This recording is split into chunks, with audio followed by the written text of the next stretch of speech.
눈앞의 현상이 아닌 그 뒤에 진실을 찾아 나서는 시간, 추격자들 김한 기자 나오셨습니다. 안녕하세요. 네, 안녕하세요.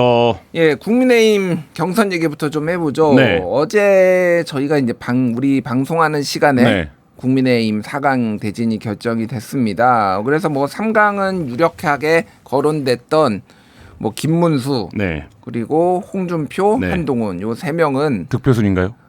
모릅니다. 네. 제가 가나다 순으로 하면 네. 김문수, 한동훈, 홍준표가 돼야 되겠네요. 예, 이렇게 들어갔고 한 명의 이제 나경원이냐 안철수냐 네. 요거가 있었는데 대체적인 뭐 예측은 나경원 후보가 들어갈 거다라고 네. 했는데 안철수 후보가 들어갔어요. 뭐 이변이라고 할 것까지는 아니고 네. 작은 변화? 뭐 이변. 그러니까 득표율이 공개가 안 됐기 때문에 실제 어느 정도 표 차이가 났는지가 확인이 안 되는 상황이라 굉장히 뭐 큰 차이가 났는지 아니면 아주 근소한 차이였는지 이런 것들이 좀 알려져야 정확한 분석이 가능하겠습니다만 일단 일반적으로 봤을 때 지금 이제 국민의힘 내부 지지자들, 국민의힘 지지층에서 탄핵에 찬성과 반대하는 비율이 이번 4명의 득표율에 좀 그대로 반영이 된 게 아니냐 이런 분석들 지금 나오고 있거든요. 예. 그러니까 대략적으로 국민의힘 지지층에서는 탄핵에 이제 반대하는 한 60% 정도, 그다음 탄핵에 찬성하는 게 한 35% 정도 된다 정도라는 의견들이 여론조사 전문가들이 있는데 그 숫자들이 그대로 요 숫자 4명의 후보들에게 반영이 되어 있는 게 아니냐 뭐 이런 얘기들이 나오고 있고요. 예. 나경원 후보 개인적으로 보자면 두 가지 면에서 좀 부족했다라고 보여집니다. 그러니까 하나는 개인적인 서사가 좀 약했어요. 뭐냐면 나경원이 왜 나온 거냐, 정말 대통령이 되려고 나온 거냐, 원래 윤석열한테 좀 거리가 있지 않았어? 핍박도 받지 않았었나? 근데 왜 갑자기 이렇게 탄핵 국면에서는 윤석열을 지킨 거지? 그리고 왜 또 갑자기 대통령이 되겠다는 거지? 뭐 이런 부분들에서 설명이 좀 정치인 나경원의 행보에 대한 설명이 좀 부족하고 납득이 안 가는 측면이 있었던 것 같고요. 예. 또 하나는 저는 이게 더 결정적이었다고 보는데 캠페인 전략에서의 실패가 있었다고 봅니다. 그러니까 너무 가벼운 캠페인을 선택을 했고 드럼통 뭐 캠페인이라고 네, 말씀하시는 뭐 거죠? 콜드플레이의 패러디라든지 이런 거에서 사람들이 볼 때 이번 대선의 의미나 어떤 이번 대선이 갖는 어떤 함의를 이해하지 못하고 좀 너무 가볍고 선정적으로 접근하는 게 아니냐. 뭐 콜드플레이 관련해서는 뭐 가짜뉴스 논란까지 났었거든요. 그래서 예. 뭐 그런 부분들이 종합적으로 반영이 된 게 아닌가 싶습니다. 알겠습니다. 자, 이제 그래서 결국은 2대2 이제 탄핵을 중간에 이제 중심에 두면은 찬탄 반탄 2대2가 됐는데 이게 앞으로 좀 어떻게 펼쳐질지가 궁금하고 오늘 오후에 이제 지명 토론이 결정이 됐어요. 이게 네. 지명 토론이 각자 내가 하고 싶은 사람을 지명을 해가지고 네. 토론을 하는 거니까 어떤 사람은 더 많이 하고 어떤 사람은 적게 하고 이런 건데 어떻게 지금 결과가 나왔습니까? 일단 한동훈 후보가 인기가 좋습니다. 한동훈 후보가 인기가 좋나요?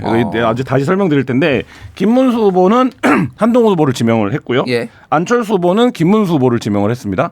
그리고 홍준표, 한동훈 후보는 각각 서로를 지명을 했어요. 그러니까 한동훈 후보는 결과적으로 이제 2번 토론을 하게 되는 거죠. 아니요, 세 번이죠. 세 번 하게 되죠. 예, 결과적으로 그렇죠. 3번 하게 되는 거죠. 그러니까 이런 상황이 되다 보니까 이게 결국엔 구도를 반영하고 있는 겁니다. 그러니까 한동훈 후보 입장에서는 사실 좀 불리해졌어요. 왜냐하면 본인만 탄핵에 찬성하는 후보였어야 한 명은 찬탄, 한 명은 반탄 후보로 해서 결선을 가는 그림이 한동훈 후보에게는 좀 유리했는데 지금 안철수 후보가 들어오면서 사실 그게 좀 갈릴 가능성이 커졌거든요. 예. 그럼 제가 앞서 국민의힘 지지층 내부에서의 탄핵에 대한 입장 비율이 한 6대 3.5 정도 되는 것 같다라고 말씀을 드렸는데 그러면 이제 결국엔 이 3.5에서 안철수 후보가 나눠 가져야 되는 뭐 이런 상황이 지금 좀 됐기 때문에 결과적으로 좀 불리한 나경원 의원이 오는 것보다는 불리한 상황이 됐고 하지만 한동훈 후보가 홍준표 후보를 지목하고 홍준표 후보도 한동훈 후보를 지목하는 장면은 결국엔 우리 둘이 최종 결선을 가는 거다. 이 두 후보가 이렇게 생각을 하고 있는 것 같고 예. 김문수 후보도 한동훈 후보를 찍지 않았습니까? 김문수 후보도 결국엔 탄핵에 반대한 사람 중에서는 내가 되는 거고 한 명이 더 올라온다면 한동훈이 되는 게 아니겠는가? 뭐 이런 이제 구도로 지금 짜여져 가고 있는 것으로 보입니다. 그렇군요. 그러니까 앞으로 2강에 들어갈 후보를 자기가 생각하기에 나는 들어갈 거고 네. 그 반대쪽을 지금 지명했다 이렇게 보시는군요. 그러니까 예. 안철수 후보가 김문수 후보를 지목한 게 그런 전략으로 보이는데요. 그러니까 예를 들면 저쪽이 탄핵에 반대한 사람, 나는 탄핵에 찬성한 사람의 대표다. 이렇게 이제 안철수 후보는 구도를 각인을 시키려고 하는 것 같습니다. 알겠습니다. 자, 근데 이제 경선 1위를 해도 안심을 할 수 없는 게 한덕수 출마론이 얘기가 나오고 있어요. 한덕수 총리 권한대행이 지금 계속 모호한 입장, 네. 뭐 외신하고 했을 때는 not yet 네. 결정을 했느냐 그러니까. 난가 이렇게 들었습니다. 아, 예. 뭐 그렇게 얘기를 하고 있는데 이게 국민의힘 경선 자체를 이는 월드컵의 뭐 지역 조별 예선 수준으로 좀 낮춘 거 아니냐. 한덕수 권한대행이 지금 이렇게 모호한 태도를 취하면서 지금 어떻게 지금 돼가고 있나요? 오늘은 평택에 있는 험프리스라고 하죠. 그 미군 부대에 방문을 했는데 예. 완전히 뭐 대선에 출마한 사람 같은 행보를 보였습니다. 본인의 뭐 예를 들면 그 자기의 그 병장 시절에 관등 성명을 댄다든지 예. 이걸 사실 국무총리 권한대행이 할 필요가 없는 행보거든요. 근데 이제 이런 거를 하는 거로 봐서는 뭐 일부 언론들에서는 다음 주쯤 출마하는 거 아니냐. 지금 2+2 관세 협상 끝나면 바로 출마하는 거 아니냐. 통상 협상 끝나면 예. 이런 전망까지 나오고 있는데 말씀하신 대로 지금 정치면 비중을 보면 알 수 있는데 정치면에서 한 절반 정도는 야당 관련 그러니까 민주당 관련된 얘기가 쓰여지고 그 절반에서 절반만 국민의힘 경선이고 나머지 절반을 한덕수가 오늘 뭐 했다. 한덕수 총리가 오늘 뭐 했다거든요. 그러니까 이 얘기 자체는 지금 이 취재를 하고 있는 정치부 기자의 시선들이 분산되어 있다라는 거고 그럼 이거 자체는 국민의 입장에서는 경선을 통해서 어떤 컨벤션 효과를 누려야 되는데 결국엔 저기서 누가 후보가 되더라도 한덕수와의 관계를 어떻게 할 거냐 이렇게 되기 때문에 말씀하신 대로 이게 뭔가 좀 본 경선이 아니라 예비 경선처럼 보이게 하는 이런 효과를 지금 좀 낳고 있고 그 한덕수 후보가 이 부분에서 만약에 안 나올 거라고 하면 난 불출마하겠다 이런 입장을 정해야 되는데 그거 안정한 지가 지금 한 2주째 됐고요. 예. 그리고 국민의힘 지도부에서도 우리는 한덕수가 나오더라도 한덕수와는 뭐 연대하지 않는다, 단일화하지 않는다라는 입장을 밝혀줘야 되는데 사실 그런 입장도 안 나오고 있거든요. 후보들은 다 생각이 다릅니다. 뭐 이런 상황이 지금 뭐라 그럴까요? 한덕수 안개 효과 이런 걸 좀 낳고 있는 상황입니다. 일단은 이게 만약에 대선에 출마를 할 거면은 이렇게 지금 소위 말해서 공무원 월급을 받아가면서 이렇게 대선 행보를 하는 거는 조금 문제가 있지 않나 그런 지적들이 많아요. 그러니까 매우 부적절하다는 지적이 나오는데 일단 한덕수 총리를 탄핵시켰을 때 국민의힘이 민주당을 공격했던 논리가 정부를 사실상 무정부 상태로 만들려는 거냐. 뭐 그거 동네방네지 현수막도 걸었었거든요. 예. 근데 본인 스스로 지금 이 막중한 권한대행의 임무를 팽개치고 심판의 임무를 팽개치고 갑자기 특정 정당의 플레이어가 되겠다. 특정 정당과 연대하는 플레이어가 되겠다라고 하면 이 자체에 이제 말하자면 정당성 시비가 있을 수 있고 그 다음에 지금 이제 국민의힘 입장에서도 이게 이제 공당의 태도가 아니다 이런 얘기가 나오고 있어요. 왜냐하면 지금 선거사무 업무를 총괄하는 자리이지 않습니까? 근데 이제 그런 사람을 계속 쳐다보면서 나와주세요 이런 과정들이 지금 국민들이 보기에는 이어지고 있는데 이게 뭐 적절한 것이냐 이거에 대한 비판도 계속 되고 있습니다. 어쨌든 뭐 대선을 관리를 해야 되는 분인데 출마를 하면은 물론 그걸 안 하겠지만 그러면은 저는 이런 생각이 들더라고. 만약에 가정인데 선관위원장이 갑자기 대선 행보를 하면서 왔다 갔다 하고 막 뭐 여기 무슨 교회에 가서 기도도 하고 무슨 뭐 어디 공장도 가고 그러다가 갑자기 제가 대선 뭐 후보 등록 며칠 전에 제가 대선에 출마하겠습니다. 이래도 되는 건가요? 그러니까 저는 기자를 꽤 오래 했는데 제가 가진 상식에서는 사실 말이 안 되는 납득이 안 되는 행보거든요. 그러니까 나오려고 했으면 진작에 선언을 해줬어야 되는데 근데 이제 워낙에 뭐 비상경험까지 일어나는 사회에서 있을 수도 있겠다라는 생각은 드는데 사실 대선이라는 게 본인의 개인기로 돌파할 수 있는 문제가 아니거든요. 그러면 이제 뭐 조직이라든지 자금이라든지 캠프라든지 뭐 정책이라든지 여러 가지 것들이 수반이 되어야 되는데 지금 한덕수 국무총리 관련해서는 아무것도 확인이 되지 않고 있고 어제 이제 추대의 기자회견이 있었는데 추대의 면면을 봐도 저 멤버로 선거를 치를 수 있나 이런 이제 말하자면 올드보이거나 혹은 이제 아주 주변에 뭐라 그래 고등학교 동창회 동문 모임 정도 수준이거든요. 그러니까 사실 이제 뭐 본인의 이름이 깃발로 나부끼는 거에 비해서 준비 정도가 전혀 없어 보이는 상황인데 그러니까 이런 것 이 괜찮은가? 그러니까 어쨌든 선거가 이 대의민주주의 제도의 꽃이라고 불리지 않습니까? 근데 이제 우리가 준비되지 않은 대통령을 뽑았을 때 어떤 결과가 나올 수 있는지를 이미 이제 확인하고 이번 대선을 치르는 건데 사실 이제 그런 과정이 약간 반복처럼 보여서 안타까움은 있습니다. 알겠습니다. 자 그리고 지금 한겨레가 지금 연일 보도도 많이 하고 있는데 최근에 좀 명태균 리스크 요게 조금 잦아들기는 했는데 홍준표 후보가 당원 명부 29,000명 이거를 빼돌려서 대구시장 경선 여론조사에 활용했다라는 기사를 냈고요. 한 뉴스타파에서는 뭐 한동훈 후보와 검언유착 관련 메시지 보도를 하기도 했는데 지금 특히 홍준표 후보 측의 그 여론조사를 의뢰했다라는 그 최모 씨 같은 네. 경우에는 해외로 지금 출국해 있더라고요. 네, 말레이시아로 출국을 했고요. 뭐 예. 본인 말에는 대선 후보가 확정될 때쯤 들어오겠다라고 하는데 이제 그건 본인의 주장이고 사실 언제 들어올지 모르는 상황이고 홍 후보와 명 씨의 관계는 뭐 지금 뭐 저희 한겨레 보도를 포함해서 뉴스타파 보도나 여러 보도를 통해서 굉장히 구체적인 정황과 금전 문제들이 확인이 되고 있는데 예. 일단 2020년에 홍준표 후보가 대구 수성을에 무소속으로 출마할 당시에 홍 후보 측의 선거 총괄을 했던 박재기 전 경남도시개발공사 사장이 한 5,600만 원어치 정도 여론조사를 이제 밀양국 연구소에 의뢰를 했던 게 확인이 됐고요. 여긴 공표 비공표가 섞여 있습니다. 예. 그리고 2020년에서 2022년 사이에 한 1억 정도가 밀양국 연구소로 넘어가거든요. 이거는 명태균 씨도 인정하고 있는 부분입니다. 물론 돈의 사용처에 대해서는 공익제보자들과 명태균 씨가 다르게 얘기하고 있지만 어쨌든 홍준표 쪽으로부터 1억을 받았다라는 거는 인정하고 있는 내용이거든요. 예. 그러니까 뭐 그런 금전거래 문제도 있고 그리고 이제 말씀하신 것처럼 2022년 대구시장 선거를 할 당시에는 아예 당원 명부에 한 4만 개를 유출을 해서 이 4만 개를 여론조사를 사전에 빌드업 성격의 여론조사를 통해서 홍준표를 지지하는 성향을 한 8천 명 정도 분류를 해내서 이 8천 명을 일반 여론조사에 심어갖고 여론조사를 해서 홍 후보를 당선시켰다 이런 거거든요. 예. 그러니까 이거는 아예 그 흔히 말하는 선거의 여러 요소들이 있는데 구도와 바람을 일으킨 거거든요. 그러니까 선거 전에 사전 여론조사가 바람 성격이 있지 않습니까? 예. 그러니까 그렇게 보면 이 부분에 대해서 사실 낱개로 하나하나 떼어봐도 엄청난 사건들입니다. 그러니까 이 부분에 대해서 분명한 해명과 수사가 필요해 보이는데 지금 호모는 일절 해명을 하지 않고 있는 상황이고요. 사건이 그러니까 이게 수사기관들에서 사실 다 이 내용들이 진술이 됐거나 증거가 이미 확보된 상황인데 이게 이제 수사가 빙빙 돌다가 지금 창원지검에서 하다가 중앙지검에서 하다가 대구지검으로 내려보냈는데 대구지검이 다시 이걸 대구경찰청 으로 이제 배정을 했거든요. 아, 대구 경찰청까지 갔어요. 네. 아, 예. 그래서 대구 경찰청에서는 최근 들어서 홍 후보가 대구시장을 사퇴하고 나서 이제 좀 포렌식을 해볼까 뭐 이런 입장 정도가 지금 나와 있는 상태입니다. 알겠습니다. 뭐 이것도 경선 과정에 좀 그리고 뭐 만약에 후보가 되면 또 본선에서 네. 어떻게 영향이 미치는지 보고요.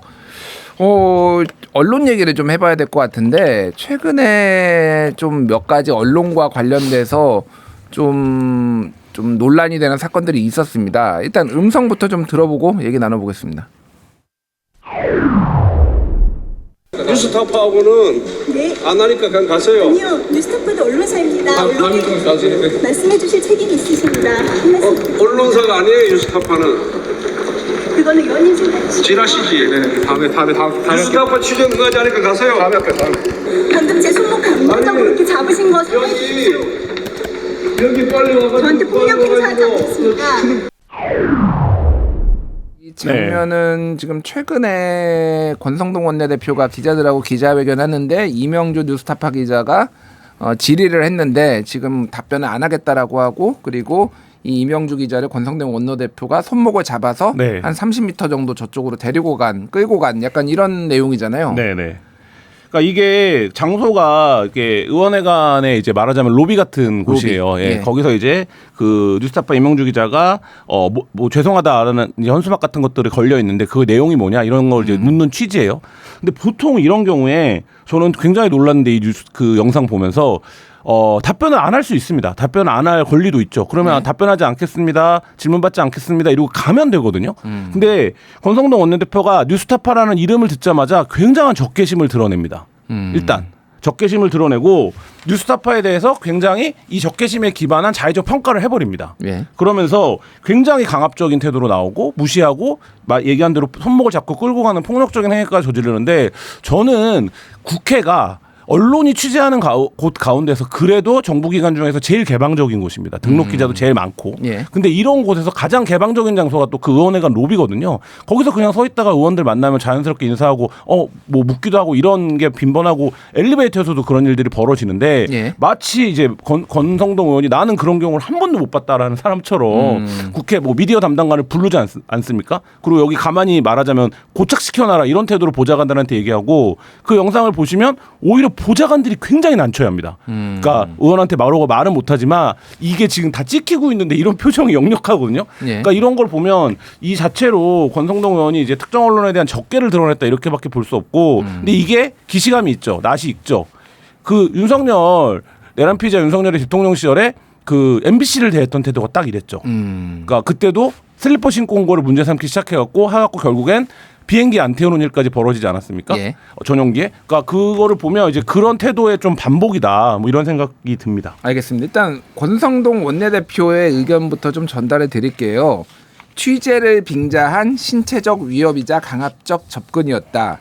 취재 거부 의사를 밝혔음에도 무리한 취재 행위는 언론의 자유로 보호될 수 없는 악의적 행태다. 이렇게 얘기를 했어요. 또 취재 목적과 무관한 장소에서 특정 인물을 무단 촬영한 것은 국회 출입 규정 및 현행법 위반 소지도 있는 부적절한 행위다. 이렇게 얘기를 했는데 좀 어떻게 보십니까, 김한 기자는 현역 기자로서? 그러니까 이게 뭐 신체적 위협이자 강압적 접근을 누가 했냐 이거를 그 영상을 보면 이제 드러나요. 물론 권 의원이 얘기한 것 중에 국회 운영 규정에서 취재 목적과 무관한 장소라는 이제 표현에서 예를 들면 항변은 이런 거죠. 나를 취재하러 원래 온 게 아니다. 근데 마침 나를 거기서 마주쳐서 내가 난 뉴스타파하고는 안 하겠다라고 얘기를 했는데 나를 계속 따라오면서 질문을 한 거가 먼저 저쪽에서 말하자면 원인 제공을 한 거다. 이게 권성동 원내대표의 인식이고 설명인데 예.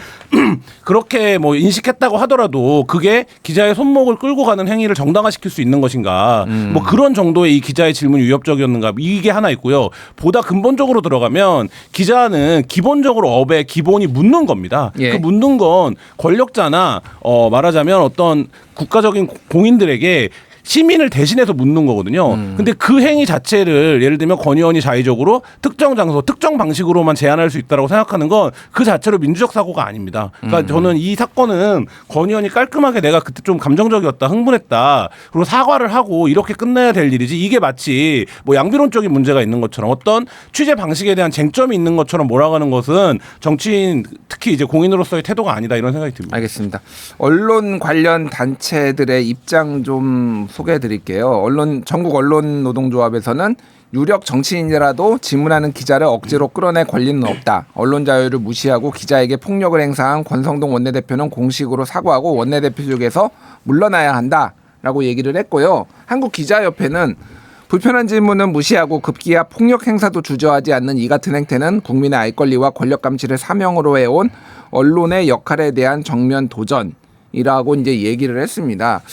근데 이제 국민의 알 권리 이제 뭐 이제 언론에서도 많이 저도 이제 뭐 기자 출신이고 하니까 하는데 이제 그러면 국민의 알 권리를 해서 어디까지 이제 취재의 권한이 이제 가능한 것인가 뭐 이런 것들에 대해서도 뭐 논문도 있고 뭐 여러 가지 논란도 있어요. 사실은 뭐 그리고 막 막무가내로 이렇게 취재를 하는 것에 대해서 좀 제한해야 된다라는 건데, 근데 이제 권성동 원내대표는 공인이기 때문에 그리고 정치인이기 때문에 여기에서는 좀 이번 사건에서는 그런 개인의 뭐 프라이버시나 이런 거하고는 좀 해당이 안 되는 것 같아요. 전혀 해당이 되지 않고요. 그게 막 예를 들어서 권성동 의원의 집 앞이었다. 이러면 좀 얘기가 다를 것 같아요. 근데 그건 이제 국회라고 하는 공적 장소, 언론행위가 일어나는 빈번하게 일어나는 공적 장소였기 때문에 뭐 그런 부분들은 맞지 않고 다만 이런 건 있죠. 그러니까 이거를 이제 언론 기법으로 엠부싱이라고 부릅니다. 그러니까 예를 들면 특정한 질문을 반복적으로 계속해서 그 질문을 대하는 취재원의 태도를